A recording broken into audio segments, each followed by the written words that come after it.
नमस्कार, जोहार आप सभी साथियों का एक बार फिर से स्वागत है हमारे चैनल पीसीएस फाउंडेशन में। चलिए आज कंप्यूटर के क्लास को देखते हैं और इसमें देखते हैं क्या खास है। आज क्लास नंबर तीसरा है और हमने पिछले 2 क्लास के माध्यम से बहुत सारे प्रश्न करवाए हैं, जाके आप देख सकते हैं। क्योंकि सीजन में इसका जो होगा ना, इसका 20 प्रश्न का योगदान होगा, यानी कि 60 नंबर। कितना नंबर का? तो 60 नंबर का योगदान होगा, ठीक है। अब चलिए, यानी अगर किन्हीं को यह पीडीएफ चाहिए तो पीडीएफ प्राप्त करने के लिए हमारा टेलीग्राम चैनल को ज्वाइन करके यह पीडीएफ प्राप्त कर सकते हैं, बिल्कुल फ्री तरीका में। चलिए, आज का पहला सवाल आपके सामने ये रहा कि कंप्यूटरों के संदर्भ में सॉफ्टवेयर का अर्थ है। बताइए, को कंप्यूटरों के संदर्भ में जो सॉफ्टवेयर है, सॉफ्टवेयर सॉफ्टवेयर का क्या अर्थ है? बताइए। Floppy disk, computer program, computer circuit, या क्या ह्यूमन ब्रेन? क्या है ये जो है ना, सॉफ्टवेयर कंप्यूटर प्रोग्राम्स है। चलिए इसके बारे में जानते हैं। कंप्यूटर प्रोग्राम्स है, सॉफ्टवेयर प्रोग्रामों, नियमों और क्रियाओं का वह समूह है जो कंप्यूटर को यह बताता है कि क्या और कैसे करना है। ठीक है, क्या और कैसे करना है। सॉफ्टवेयर कंप्यूटर का वह भाग है जिसे हम छू नहीं सकते। साधारणतः प्रोग्राम, एप्लीकेशन और सॉफ्टवेयर एक ही चीज को इंगित करता है। क्या करता है? एक ही चीज को यह इंगित करता है। अगला सवाल, कंप्यूटर को प्रयोग करने का लाभ है। कंप्यूटर को प्रयोग करने का लाभ है। क्या लाभ है? यह लाभ है आपका कि कंप्यूटर जो है ना, बहुत तेजी से होते हैं और इनमें विशाल मात्रा में डाटा स्टोर किया जा सकता है। यानी कि ये जो है ना, ऑप्शन बिल्कुल सही है कि कंप्यूटर बहुत तेज होते हैं और इनमें विशाल मात्रा में डाटा स्टोर किया जा सकता है।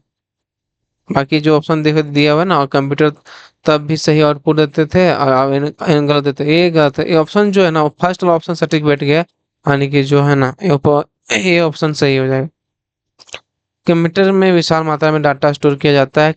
में प्रयोग शैक्षणिक संस्थानों में, कार्यालयों में, घरों में, दुकानों में, बैंकों में बहुतायत रूप से किया जा रहा है, क्योंकि इसके प्रयोग से कार्यों को आसानी से एवं कम समय में किया जा सकता है। चलिए अगला सवाल।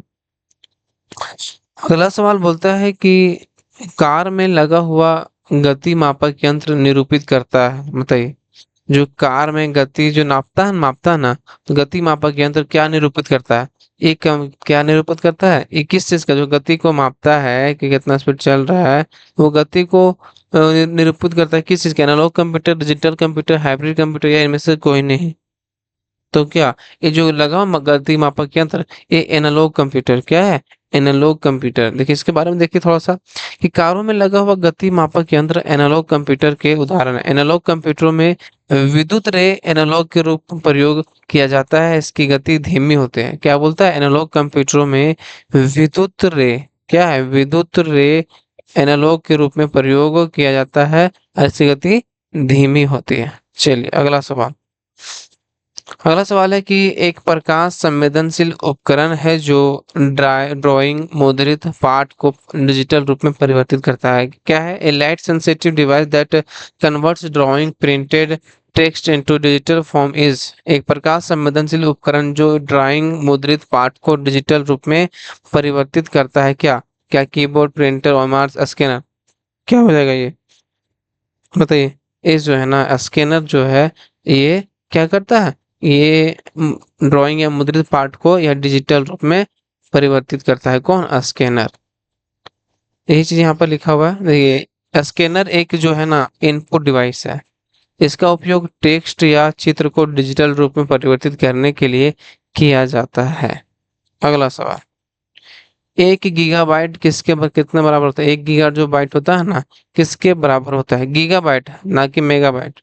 Giga byte, GB. 1 जीबी किसके बराबर होता है? बताइए। 1 जीबी जो होता है, 1024 मेगाबाइट के बराबर होता है। 1 गीगाबाइट बराबर 1024 मेगाबाइट। चलिए इसके बारे में देखिए और विस्तार जानेंगे कि किलोबाइट, मेगाबाइट, गीगाबाइट, टेराबाइट आरोही क्रम में व्यवस्थित है, अतः यह विकल्प सही है। ठीक है, ये 1024 बिट्स बराबर होता है 1 किलोबाइट। ठीक है, और 1024 किलोबाइट बराबर होता है 1 मेगाबाइट। और एक 1024 मेगाबाइट बराबर होता है 1 गीगाबाइट, और 1024 गीगाबाइट बराबर होता है 1 टेराबाइट। देखिए ऊपर से छोटा, फिर बड़ा, फिर बड़ा, फिर बड़ा, इस तरह से बटा गया है, ठीक है। 1024 बाइट मतलब 1 किलोबाइट, एक किलोबाइट, ठीक है, 1 KB का होता है किलोबाइट। और 1024 किलोबाइट बराबर 1 मेगाबाइट, 1 MB का होता है, MB बोलते हैं ना। फिर ये हो गया GB, ये हो गया TB, ये होता है। चलिए, which of the following is not valid relational operation, निम्नलिखित में से कौन सा एक मान्य रिलेशनल ऑपरेशन नहीं है? तो ये क्या है? कार्टेशियन प्रोडक्ट, इंटरसेक्शन, यूनियन या डिलीट। मान्य रिलेशन नहीं है, नया क्वेश्चन लग रहा होगा देखने में। तो देखिए इसके बारे में सब जानेंगे अभी, ठीक है। निम्नलिखित में से कौन सा एक मान्य रिलेशनल ऑपरेशनल नहीं है, ऑपरेशन नहीं है? तो कौन सा?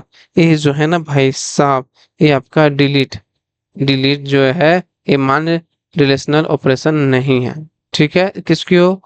दो टेबल के बीच रिलेशनल निकालने के लिए हम ह्यूमन इंटरसेक्शन कार्टेशियन प्रोडक्ट प्रक्रिया का प्रयोग जो है RDMBS में करते हैं, जबकि DML में किसी भी डेटा को रीड करने की प्रक्रिया के विषय में जानकारी प्राप्त करता है, ठीक है।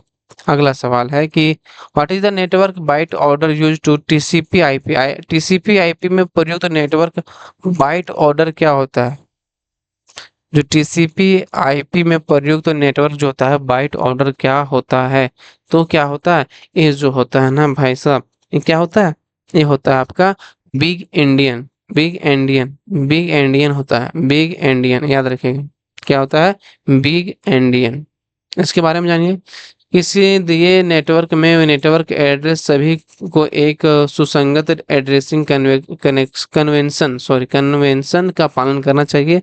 नेटवर्क बाइट जो है ऑर्डर के रूप में जाना जाने वाला यह एक सम्मेलन नेटवर्क एड्रेस के बिट ऑर्डर को परिभाषित करता है, क्योंकि नेटवर्क से गुजरते हैं, क्योंकि क्या करते हैं? नेटवर्क से गुजरते हैं, यानी TCP/IP मानक network byte order big endian है। क्या है? बिग एंडियन है। अगला सवाल, संचार नेटवर्क जिसका प्रयोग बड़ी संस्थाओं द्वारा प्रादेशिक, राष्ट्रीय और वैश्विक क्षेत्र में किया जाता है, क्या कहलाता है?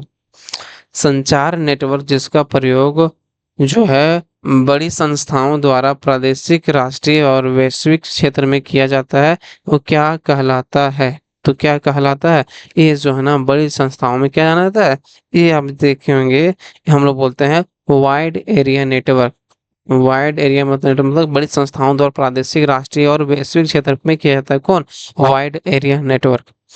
WAN मतलब वाइड एरिया नेटवर्क वह डिजिटल संचार प्रणाली होती है जो विभिन्न साइटों, कंप्यूटर स्थापनाओं तथा यूजर टर्मिनलों को आंतरिक रूप से क्या करती है? जोड़ती है।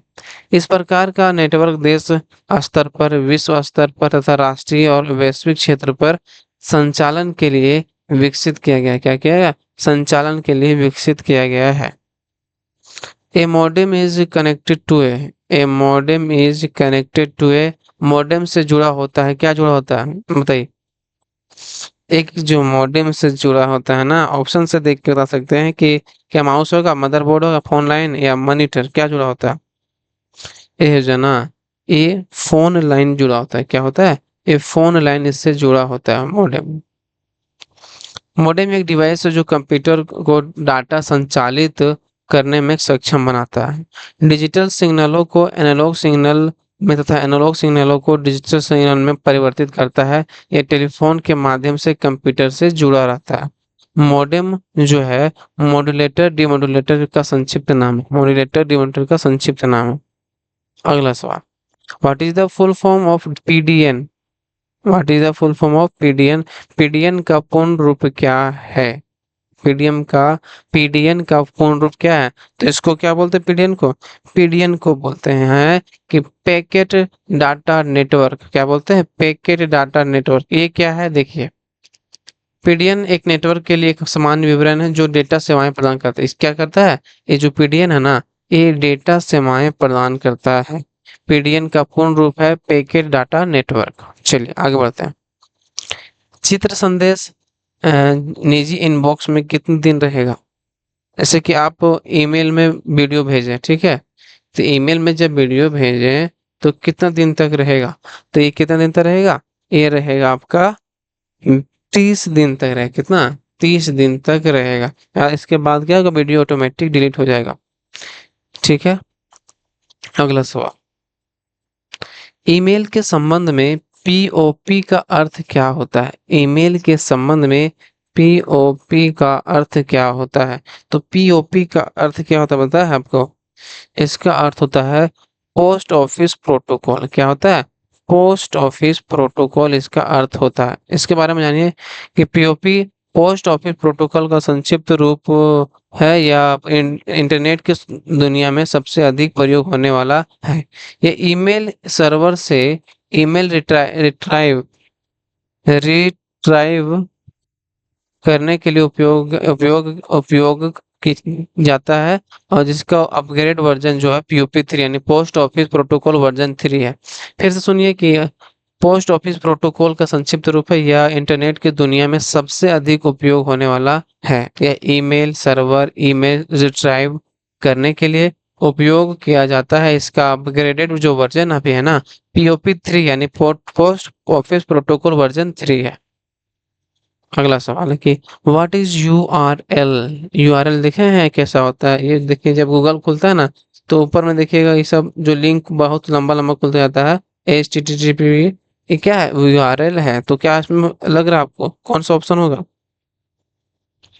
यूआरएल एक address of web page displayed on the internet. Internet पर प्रदर्शित वेब पेज का एड्रेस है। क्या? इंटरनेट पर प्रदर्शित वेब पेज का एड्रेस है। अगर किन्हीं को पीडीएफ चाहिए ना, तो पीसीएस फाउंडेशन टेलीग्राम चैनल को ज्वाइन कर लिया, ठीक है, वहां पर आपको मिल जाएगा। यूआरएल इंटरनेट पर प्रदर्शित वेब पेज का एड्रेस होता है। यूआरएल का पूर्ण रूप होता है यूनिफॉर्म रिसोर्स लोकेटर है। यूनिफॉर्म रिसोर्स लोकेटर है। यूआरएल के 3 भाग होते हैं। कौन? प्रोटोकॉल डिजाइनेशन, होस्ट नेम और एड्रेस, फाइल और रिसोर्स लोकेशन। क्या है? प्रोटोकॉल डिजाइनेशन, होस्ट नेम और एड्रेस, और फाइल और रिसोर्स लोकेशन। अगला सवाल बोल रहा है कि the built in browser in Windows 10 is called. पूछ रहा है कि the built in browser Windows 10 is called. Windows 10 में निर्मित ब्राउजर कहा जाता है। विंडोज 10 में जो निर्मित होता है ब्राउजर, उसको कहा जाता है क्या? उसको आप क्या कहते हैं पता है आपको? उसको जो है ना, वो माइक्रोसॉफ्ट एज जो बोलते हैं। जो ब्राउजर होता है माइक्रोसॉफ्ट एज, देखिएगा इसमें पीडीएफ भी ओपन होता है, इसमें आप सर्च भी कर सकते हैं, सर्च बार में चलिए। माइक्रोसॉफ्ट एज विंडोज 10 में इस्तेमाल होने वाला ब्राउजर है। जो माइक्रोसॉफ्ट एज है, माइक्रोसॉफ्ट द्वारा विकसित एक क्रॉस प्लेटफॉर्म वेब ब्राउजर है। कैसा है? Web browser. अगला सवाल, इस कमांड का प्रयोग टेक्स्ट या ग्राफिक्स को हटाने के लिए किया जाता है। उसके बाद सूचना को क्लिपबोर्ड पर स्टोर किया जाता है ताकि उसे पेस्ट किया जा सके। क्या किया जा सके? ताकि उसे पेस्ट किया जा सके। क्या करके? उसे क्या कीजिएगा जो पेस्ट किया जा सके, तो उसको क्या कीजिएगा? CTRL plus x. तो कंट्रोल एक्स मतलब कट कीजिएगा, तभी तो पेस्ट कीजिएगा। किसी टेक्स्ट या ग्राफिक्स को हटाने के लिए कट कमांड का प्रयोग किया जाता है। कट के बाद सूचना क्लिप बोर्ड में स्टोर हो जाती है, क्या कि उसे कहीं भी पोस्ट किया जा सके। अगला सवाल, डॉक्यूमेंट के टेक्स्ट को बाएं और दाएं दोनों हाशियों मार्जिन पर कौन सी जस्टिफिकेशन अलाइन करती है? जैसे डॉक्यूमेंट के टेक्स्ट जो है बाएं और दाएं दोनों हाशियों पर, ठीक है, मार्जिन पर कौन सी जस्टिफिकेशन अलाइन करती है? तो कौन सा? ये कौन है? ये जस्टिफाई। क्या है? जस्टिफाई अलाइन करती है एप्लीकेशन को। ये जस्टिफाई मार्जिन पर क्या है? जस्टिफाई करती है। जस्टिफाई के द्वारा दोनों मार्जिन के साथ टेक्स्ट टेक्स्ट को बाएं से एवं दाएं किनारे पर एडजस्ट करके तथा शब्दों के बीच स्पेसिंग बढ़ाकर एडजस्ट किया जाता है। अथवा पैराग्राफ को सिलेक्ट करके जिसको जस्टिफाई करना है, कीबोर्ड के द्वारा कंट्रोल जे दबाते हैं। क्या है? कीबोर्ड द्वारा कंट्रोल जे दबाइए, वहां पर हो जाएगा। निम्न विकल्पों से डेटा विश्लेषण के लिए उपयुक्त टूल का चयन करें। निम्न विकल्पों में से जो है डेटा विश्लेषण के लिए उपयुक्त टूल का चयन करें। बताइए कौन सा हो जाएगा इसमें सही?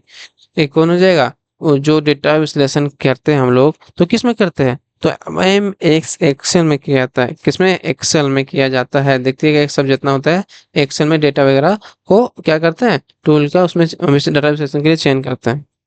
एमएस एक्सेल के स्प्रेडशीट है जिसमें मार्कशीट, डेटा एंट्री, कैलकुलेशन से संबंधित कार्य होता है। यह डेटा विश्लेषण के लिए उपयुक्त है। अगला सवाल, who developed the computer language COBOL? COBOL भाषा को कंप्यूटर भाषा जो कोबोल है का विकास किसने किया था, याद है? कोबोल जो कंप्यूटर का भाषा है का विकास किसने किया था, ये किनके द्वारा किया गया था? ये किया गया था आपका ग्रेस हॉपर के द्वारा किया गया था। ऑप्शन बी जो है, ग्रेस हॉपर के द्वारा कोबोल भाषा का विकसित किया गया था। कोबोल लैंग्वेज विकास के एक अमेरिकी रक्षा विभाग के कर्मचारी जिसका नाम ग्रेस हॉपर है के द्वारा विकास किया गया था। अगला सवाल, which one of the following is not an operating system? निम्न में से कौन सा एक ऑपरेटिंग सिस्टम नहीं है? तो कौन सा ऑपरेटिंग सिस्टम नहीं है बताइए? उबुंटू तो है ऑपरेटिंग सिस्टम, एमएस डोस भी है, मिंट भी है, लेकिन जावा ये दूसरा चीज है, ये ऑपरेटिंग सिस्टम नहीं है। जावा एक उच्च स्तरीय प्रोग्रामिंग भाषा है। ऑपरेटिंग सिस्टम एक ऐसा सॉफ्टवेयर होता है जो यूजर एवं कंप्यूटर हार्डवेयर के बीच माध्यम इंटरफेस की भांति यह कार्य करता है। ऑपरेटिंग सिस्टम जिस सिस्टम के प्रकार है, MS DOS, Palm OS, Linux, Unix, Ubuntu, Mint आदि सब क्या है, इस ऑपरेटिंग सिस्टम के उदाहरण है। अगला सवाल, अगर वीडियो अच्छा लगे तो सब्सक्राइब जरूर कर दे चैनल को, ठीक है? हु इज द को founder of Apple computer? Apple के कंप्यूटर के सह संस्थापक कौन है? को फाउंडर ऑफ एप्पल कंप्यूटर, तो एप्पल कंप्यूटर के सह संस्थापक कौन है? तो कौन है बताइए? वे है आपका स्टीव जॉब्स। कौन है को फाउंडर? स्टीव जॉब्स जो है। स्टीव जॉब्स एप्पल कंप्यूटर के संस्थापक थे। वे पहले अमेरिकी बिजनेस टाइकून और आविष्कारक थे। जो वह एप्पल इंक के सह संस्थापक और मुख्य कार्यकारी अधिकारी थे। अगस्त 2011 में इन्होंने क्या किया, इस पद से इस्तीफा दे दिया और इनके साथ स्टीफन ओजनेक, और इसको ओज बोलते हैं, और रोनाल्ड वेन ने मिलकर 1 अप्रैल 1976 को एप्पल की स्थापना में योगदान दिया और सन 2011 में ही उनकी मृत्यु हो गई। बिल गेट्स और पॉल एलन माइक्रोसॉफ्ट के संस्थापक है और Charles Philip computing tabulating recording company इकाई जो आईबीएम के है, ये संस्थापक कौन है? आईबीएम संस्थापक जो है चार्ल्स फिलिप कंप्यूटिंग जो है, ये संस्थापक है। चलिए, आज के प्रश्नों की संख्या यहीं पे समाप्त होती है। वीडियो अच्छा लगेगा तो सब्सक्राइब जरूर कर दीजिएगा और आपसे ही उम्मीद है कि आप करना ना भूलिएगा। चलिए, मिलते हैं अगले वीडियो में, तब तक के लिए धन्यवाद और सभी को जोहार।